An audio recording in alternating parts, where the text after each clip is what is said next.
नमस्कार, मैं भुवंजलि और आप देख रहे हैं समाचार 24 लाइव।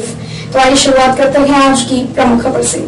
सुब्रमण्यम भारती उत्तर एवं दक्षिण भारत के मध्य मजबूत सेतु, ये कहना है डीएम का। सभी भारतीय भाषाओं में है ज्ञान का अकूत भंडार। संगम साहित्य देश की साझी सांस्कृतिक विरासत। भारतीय भाषा उत्सव के अंतर्गत मनाई गई महाकवि सुब्रमण्यम भारती की जयंती। नागरिक विचारिणी सभा के तुलसी सभागार में आयोजित हुआ कार्यक्रम। देवरिया कश्मीर से कन्याकुमारी तक बोले जाने वाली सारी भाषाएं हमारी हैं, हम उनके हैं, वे हमारे हैं। आधुनिक तमिल भाषा के महाकवि सुब्रमण्यम भारती ने पारंपरिक तमिल सांस्कृतिक आख्यानों में आधुनिक प्रगतिशील एवं सुधारवादी विचारधारा का समावेश किया, जिससे राष्ट्रवाद की धारा को मजबूती मिली और देश स्वतंत्रता के पथ पर तीव्र गति से अग्रसर हुआ। उक्त बातें जिलाधिकारी जितेंद्र प्रताप सिंह ने आज नागरिक विचारिणी सभा के तुलसी सभागार में भारतीय भाषा उत्सव कार्यक्रम के अंतर्गत महाकवि सुब्रमण्यम भारती की जयंती के अवसर पर आयोजित गोष्ठी को संबोधित करते हुए कही। जिलाधिकारी ने कहा कि पंचाली शपथम और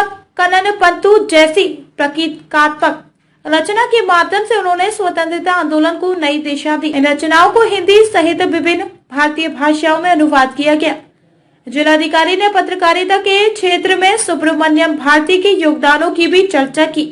उन्होंने बताया कि इंडिया तथा विजयन नामक जर्नल में प्रकाशित लेखों से उन्होंने ब्रिटिश राज के वास्तविक चरित्र से जनता को रूबरू कराया। सुब्रमण्यम भारती ने अपने व्यक्तित्व से उत्तर और दक्षिण को जोड़ने का कार्य किया। जिलाधिकारी ने कहा कि भारत विविधताओं का देश है। सभी भारतीय भाषाओं में ज्ञान का अकूत भंडार छिपा है। तमिल भाषा का संगम साहित्य पूरे देश की साझी विरासत है।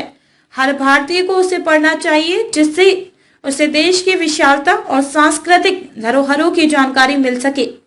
उन्होंने कहा कि हाल ही में प्रधानमंत्री नरेंद्र मोदी जी ने एक भारत श्रेष्ठ भारत की संकल्पना के साथ वाराणसी में काशी तमिल संगम का शुभारंभ किया, जिसका मुख्य उद्देश्य उत्तर और दक्षिण भारत के ऐतिहासिक और सभ्यतागत संबंधों के कई पहलू, ज्ञान और सांस्कृतिक परंपराओं को करीब लाना है और हमारी साझी विरासत के समझ पैदा करना है। इससे राष्ट्रीय एकता को मजबूती मिलेगी। नागरिक विचारिणी सभा के अध्यक्ष परमेश्वर जोशी ने भी महाकवि सुब्रमण्यम भारती के योगदान की सराहना की। उन्होंने कहा कि सुब्रमण्यम भारती को उनके योगदान की वजह से महाकवि भारतीयार की उपाधि दी गई। उन्हें तमिल के साथ साथ संस्कृत, हिंदी, बंगाली और अंग्रेजी का अच्छा ज्ञान था। वे उत्तर दक्षिण भारत के मध्य मजबूत सेतु की भांति थे। इससे पूर्व कार्यक्रम का औपचारिक प्रारंभ सुब्रमण्यम भारती के चित्र पर माल्यार्पण के साथ हुआ। विनीता पांडे ने भोजपुरी में सरस्वती वंदना प्रस्तुत की।